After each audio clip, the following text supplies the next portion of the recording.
అధ్యాయం 18-19 వచనాలు చదువుకుందాం. ఆమె మృతి పొందెను, ప్రాణము పోచుండగా. ఆమె అతని పేరు బెనోని అనెను. అతని తండ్రి అతనికి బెన్యామీను అని పేరు పెట్టెను. తల్లి పేరు బెనోని, తండ్రి పేరు బెన్యామీను. యేసుక్రీస్తులో ఈ రెండు నెరవేరాయి. ఆయన బెన్యామీను కాక మునుపు ఆయన ఎవరు అంటే బెనోని. ఆయన అంత బెనోనే కనిపిస్తాడు మనకి. రాహేలు తన రెండో కుమారుడు కనినప్పుడు ఆమెలో ఇసుమంతైన సంతోషం లేదు. ఆమెకి కన్నీరు. ఆమెకు ఆమె మరణము ఆమె కళ్ళ ముందు కనిపించింది. ఆ మార్గంలో ఆమె వెళ్తున్నప్పుడు ఆమె ప్రసవేదన పడి ఆ కుమారుణ్ణి కంటున్నప్పుడు ఆమె ప్రాణం పోయింది. అందుకే దుఃఖపుత్రుడు అని పేరు పెట్టింది. యేసుక్రీస్తు ప్రభు ఈ లోకంలో దుఃఖపుత్రుడుగా అడుగు పెట్టాడు. ఆయన అందరు చెప్పండి, ఎవరైనా దుఃఖపుత్రుడు. ప్రజలందరికీ కలగబో మహా సంతోషకరమైన శుభవర్తమానం కొద్దిమందికి తప్ప. ఆ కొద్ది మందికి బెనోని ఆయన కాయనే బెనోని. ఇది విషయం. మీరు ఆలోచించండి. యేసుక్రీస్తుకి అన్ని అవమానాలు, నిందలు, తిరస్కారాలు. ఒకానొక సందర్భంలో క్రీస్తు ప్రభుని అన్నారు. ఆ యూదా పెద్దలు, మతాధికారులు అన్నారు, ఆపో నువ్వు చెప్పేది, మేము వ్యభిచారం వల్ల పుట్టినోళ్ళం కాదు అన్నారు వాళ్ళు. చూసారా? అంటే దాని అర్థం ఏంటి? నువ్వు పుట్టావు పెళ్ళి కాకుండా మీ అమ్మకి. వాళ్ళు అర్థం చేసుకోలేదు. పురుషుని ఎరగని నాకు ఇదంతా ఎలా జరుగుతుందని మరియా దేవుని దూతను అడిగినప్పుడు, మరియా పరిశుద్ధాత్ముడు నిన్ను, దేవుని కుమారుడు మరియకు తెలుసు కానీ వాళ్ళకి తెలియదు. ఆపో అన్నారు ప్రభు మాట్లాడుతుంటారు అందరి ముందు ఆయన్ని. అంత అవమానాలే. యేసుక్రీస్తునేమన్నారు తెలుసా విచిత్రంగా? వాళ్ళు తిండిపోతూ అన్నారు. తిన్నాడు ఆయన? త్రాగుబోతు అన్నాడు, తాగాడా?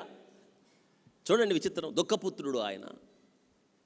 దుఃఖాన్ని, మన దుఃఖాన్ని, మన బాధను, మన ఒంటరితనాన్ని, పాపం వల్ల మనకు లభించిన దౌష్ట్యాన్ని ఆయన భరించవలసి వచ్చింది. అందుకే ఆయన వ్యాధిని అనుభవించినవాడు ఆయన. అందరూ చెప్పండి, ఎవరైనా? అవును, దుఃఖపుత్రుడు అయ్యాడు మన కొరకు. ఆయన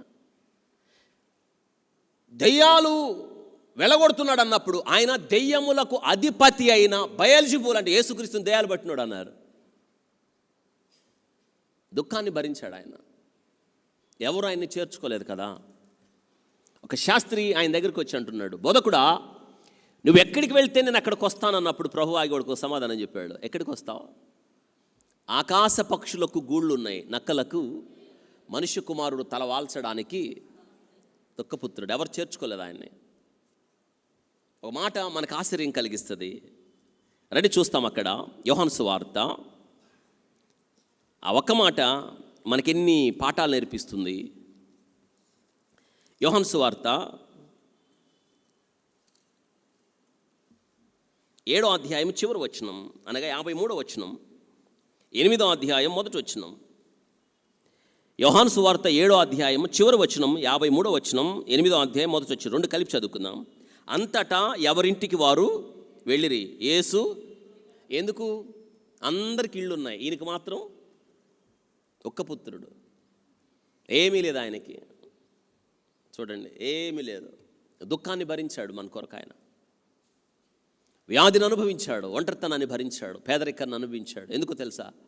తన దారిద్ర్యము వలన మనము ధనవంతులు కావాలని ఆయన ఏమయ్యాడు? ఆ దరిద్రుడి దగ్గర దుఃఖపుత్రుడిని రాసుకోవచ్చు. మనకు సంతోషాన్ని, ఆనందాన్ని, ప్రజలందరికీ మహా సంతోషాన్ని ఇవ్వడానికి ప్రజలందరి దుఃఖాన్ని తన మీద వేసుకున్నాడు. దుఃఖపుత్రుడు ఆయన బెనోని. ఏది అయింది కాదు, ఏది లేదు ఆయనకి. ఆయన ఎక్కిన దోణి అయింది కాదు, ఆయన జన్మించినప్పుడు పెట్టిన పశువుల పాక అయింది, సత్రంలో స్థలం లేదు ఆయనకి. ఆయన బోధించడానికి ఎక్కిన దోణి అయింది కాదు, ఆయన ప్రవచనాలు నెరవేర్చున్నట్లు ఆయన ఊరేగిన గాడిద అయింది కాదు. ఆయన పస్కా దినాన మేడగదిలో పస్కాను ఆచరించిన మేడగది అయింది కాదు. చివరికి ఆయన చనిపోయినప్పుడు ఆయన నుంచిన సమాధి అయింది మ్యాన్ ఆఫ్ సారోస్, దుఃఖపుత్రుడు, బెనూని. He is our Benoni. ఎవరు ఇష్టపడలేదు ఆయన్ని. అందరూ తృణీకరించారు, విసర్జించారు. ఆయనకి తావు లేదు. అయితే మనందరి దుఃఖమును తన మీద భరించుకున్నాడు ఆయన. దేవుడు తన చేతుల్లోకి తీసుకున్నాడు. కుమారుణ్ణి నలగొట్టడము తండ్రికి, అవును నలగొట్టాడు. నా దేవా నన్ను ఎందుకు చేయి విడుచుచున్నావు అన్నాడు. చేయి విడిచాడు. మళ్ళీ తండ్రి నీ చేతికి నా ఆత్మను, తండ్రి తన చేతుల్లో తీసుకొని పేరు మార్చాడు. బెన్యామిన్ ఇప్పుడు ఏమయ్యాడు? బెనోని అయ్యాడు. అవును, ఇప్పుడు తండ్రి తన కుడి పార్శ్వన కూర్చోబెట్టుకున్నాడు. అద్భుతం కదా. ఫిలిప్పీ పత్రిక 2వ అధ్యాయం, ఫిలిప్పీలకు రాసిన పత్రిక 2వ అధ్యాయంలో మరికొన్ని విషయాలు పౌలు గారు ఇక్కడ చెప్తాడు మనకి. ఆయన ఎలాగా బెన్యామిన్ అయ్యాడో 2వ అధ్యాయం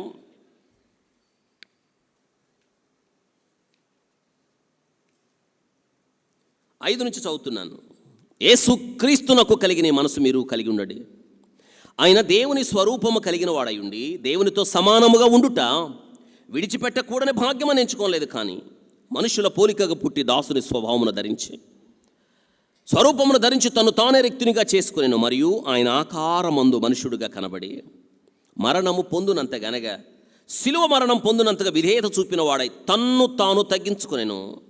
అందుచేత పరలోకమందున్న వారిలో కానీ, భూమి మీద ఉన్నవారిలో కానీ, భూమి కింద ఉన్నవారిలో కానీ ప్రతి వాని మోకాలు యేసు నామమున వంగునట్లు, ప్రతి వాని నాలుక తండ్రి అయిన దేవుని మహిమార్థమ యేసుక్రీస్తు ప్రభువును ఒప్పుకున్నట్లు దేవుడు ఆయనను అధికముగా హెచ్చించి ప్రతి నామమునకు పైనామమును ఆయన కుడి చేతి పుత్రుడు. చూసారా, యాకోబు తన చేతుల్లోకి తీసుకొని బెనోనిని పేరు మార్చాడు. ఎవరు ఇప్పుడు ఆయన?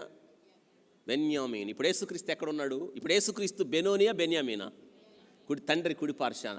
తండ్రి కుడి పార్శ్వాన నుండి కూడా నిన్ను ప్రేమించడం మానలేదు, నీ కొరకు విజ్ఞాపన చేయడం మానలేదు. ఆలోచించండి. బెనోనిని అర్థం చేసుకున్నారా?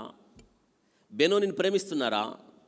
బెనోని యొక్క ప్రేమను, బెనోని యొక్క తగ్గింపును, బెనోని యొక్క దీనత్వాన్ని, ఆకారమందు మనుషుడిగా పుట్టిన తత్వాన్ని, నీ స్థానానికి వచ్చి తృణీకరించబడినవాడిగా, విసర్జించబడినవాడిగా, స్వరూపము సొగసు కోల్పోయిన ఈ క్రీస్తు అనబడిన ఈ బెనోనిని మీరు అర్థం చేసుకున్నారా? అర్థం చేసుకుంటే ఎలా వదిలిచిపెడతారు ఆయన్ని?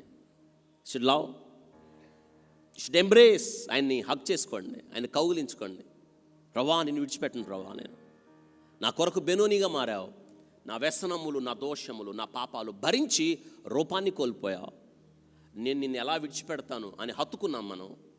ఇప్పుడు తండ్రి బెనోని పాత్ర ముగిసింది. ఇప్పుడు ఏమయ్యాడైనా?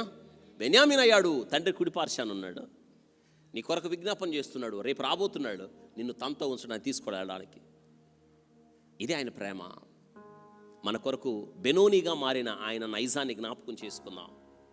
ఈ యొక్క రొట్టెను చూసినప్పుడు ఆ గోధుమ గింజలు దంచబడి, నలగొట్టబడి, అవి పిండిగా చేయబడి, కాల్చబడి రొట్టెగా మారినట్టు మన బెనోని అలా అయ్యాడు. నలగొట్టబడ్డాడు. నలగొట్టబడి మన కొరకు జీవాహారం అయ్యాడు. మన కొరకు ఆయన శరీరం అప్పగించబడింది. ఈ ప్రేమను జ్ఞాపకం చేసుకొని మనం శిరస్సు వంచుదాం, చేతులు జోడించి ఆయన నామములో ప్రణమిల్లుదాం.